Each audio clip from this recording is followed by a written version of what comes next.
वळूया पुढील बातमीकडे. बातमी अशोक खरात याच्या संदर्भात. अशोक खरातच्या मुलाला एसआयटीनं ताब्यात घेतलेलं आहे. हर्षवर्धन खरात याला एसआयटीनं अटक केलेली आहे. त्यामुळे अशोक खरात याच्या गळ्याचा फास हा आणखी आवळला गेलेला आहे. त्याच्या मुलाला सुद्धा आता ताब्यात घेतलंय. एसआयटीनं ही कारवाई केली आहे.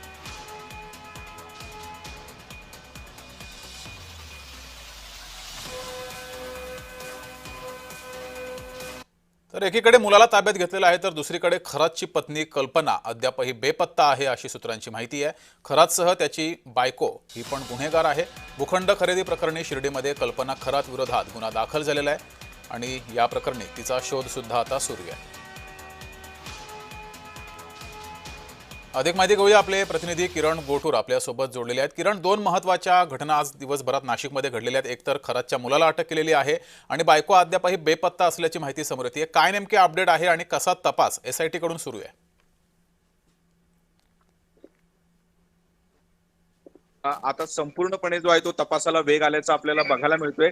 अशोक खरातवरती आतापर्यंत 10 ते 11 गुन्हे दाखल झालेले होते, पण अशोक खरातच्या बायकोवरती पहिला गुन्हा जो आहे तो शिर्डी पोलीस ठाण्यामध्ये दाखल झालेला आहे. एका जमीन व्यवहारामध्ये हा गुन्हा दाखल झालेला आहे आणि त्याचाच संपूर्णपणे तपास करण्यासाठी शिर्डीचा एक पथक जो आहे तो नाशिकमध्ये दाखल झालेला होता. कल्पना खरातला ताब्यात घेण्यासाठी हा पथक जो आहे तो नाशिकमध्ये दाखल झालेला होता. पण जो अशोक खरातचं घर आहे नाशिक मधलं, त्या घरी हे पथक गेलं असता इथे कल्पना एकूणच खरात हे आढळून आले नाहीये आणि त्यानंतर जे अशोक खरातच्या मुलाला जे आहे या पथकाने ताब्यात घेतल्याचं आपल्याला बघायला मिळालं. आणि त्यानंतर आता जो जे अशोक खरातचा मुलगा आहे, खरं तर या मुलाचा तपास आता जे एसआयटी कडनं केला जातोय.